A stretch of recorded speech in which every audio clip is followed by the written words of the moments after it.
Hey guys, Belle here. We finally got the news that we've been waiting for, which is a rough estimate for the release of Battle for Azeroth. Now, officially, this is set to be released on or before September 21st. However, I want you to keep in mind that we could see the expansion sooner. Along with this pretty epic news, pre-purchase is now available for Battle for Azeroth. While spending money isn't always exciting, however, in this case, the pre-purchase does come with a pretty hard to pass up goodie. In order to help you decide whether or not you should hand over your taco money, let's talk about what that pre-purchase looks like. For the standard digital version, this is going to be about $49. This gives you access to Battle for Azeroth when the expansion's live. You also get to unlock and play 4 of the 6 allied races. With this, you also get a level 110 character boost, which is usable right away. Now, I wanted to give you some information about the boost. The boosted character eye level is 855. It does come with the class hall and the artifact weapon of the spec you chose to boost. Included in your bags when you boost is going to be 3 relics to socket right away. Most of the traits are added already, but you are going to need to finish off some of the 3 and 4 rank traits, as well as the additional traits that were added in a previous patch. Just do a few world quests, get a couple of the AP tokens, finish off the traits in your weapons, easy peasy. With the global bonus for AP, I had about 3 tokens, and I was able to get what was left on my weapon, as well as put into about 5 into the Concordance, which is the final trait. You also get a few flight pass for the Legion zones, definitely not a lot, but at least you get some. And you're also, of course, going to get your $N Hearthstone.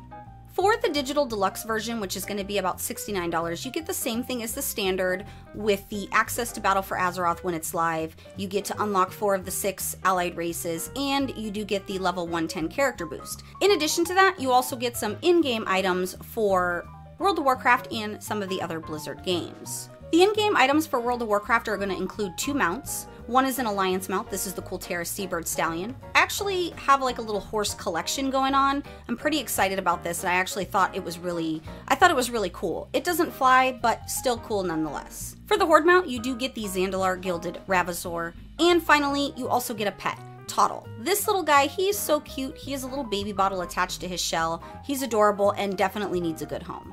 These 3 items are available in-game right after your pre-purchase. For Hearthstone, you get a Battle for Azeroth card back. This is also available in-game after you complete your pre-purchase. For Heroes of the Storm, while this item is not yet available in-game, I did check right before I did this video, you are getting a Primal Flame Saber mount. This mount actually comes with 3 color variants, white, green, and toast. For StarCraft 2, you get a Horde and Alliance spray that is also available in-game now. And finally, for Overwatch, these items are also going to be available in-game now. You get 2 Torbjorn voice lines. Torbjorn.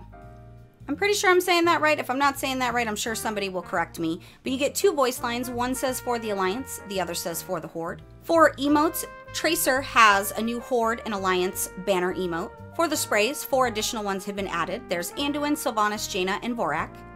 And finally, for the player icons, you get the Kulteris and the Zandalar icon. As far as Diablo goes, there isn't mention of any in-game items as of yet. For the physical box collector's edition, Blizzard stated, and I'm going to quote this, "Later this year we will announce our retail-only collector's edition featuring art, music, and lore to celebrate the release of Battle for Azeroth."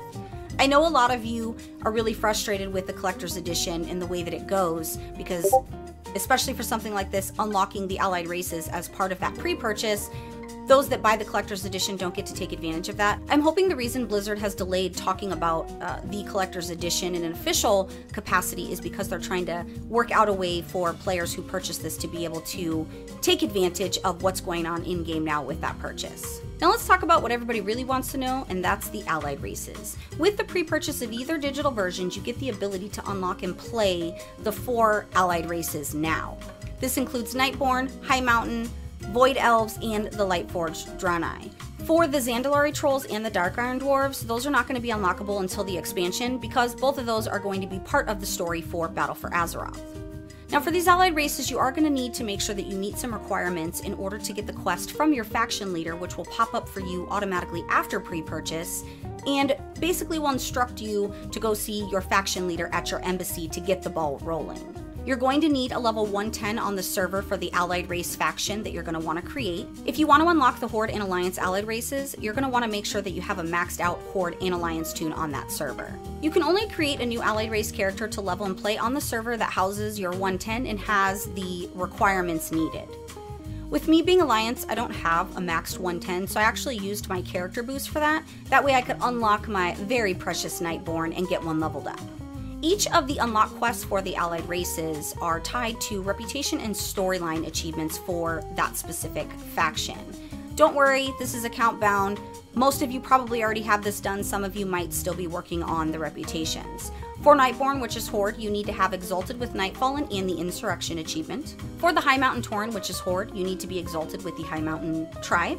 And you need to have Ain't No Mountain High Enough achievement completed. For Void Elves, which is Alliance, you need to be Exalted with Argusian Reach, and you need the achievement You Are Now Prepared. And finally, for Lightforged Draenei, you need to be Exalted with the Army of the Light, and you also need to have the achievement You Are Now Prepared. The reward for unlocking each allied race outside of the sheer and utter joy of creating a new allied race includes a specific race mount that you can use on other characters of that faction. Honestly, this alone was enough for me to unlock even the allied races that I don't plan on playing, because when it comes to mounts and pets, free is free. Once you have unlocked the allied race of your heart's desire, you can create a new character of that allied race and start leveling. Now, 2 things to note here. Each allied race has its own heritage armor. You must level the character from its starting level, which is level 20, all the way to 110. Once you do that, you get an achievement and you unlock that race's armor. If you boost your allied race or you race change that allied race, you do not get to take advantage of the race-specific heritage armor. If you're not interested in the armor and you'd rather just race change maybe a current, high level that you have to the allied race that you unlocked, you can do that as well. Not a big deal. That about covers the Battle for Azeroth pre-purchase information, as well as a little bit more information on the allied races. Make sure you mark your calendar for September, and if you have it in your budget, take advantage of the pre-purchase, unlock those allied races, and enjoy yourself. If you're new to Method, make sure you subscribe and stay up to date on all the latest videos, and also don't forget to give this video a like. That's it for me, guys, and as always, thanks so much for watching.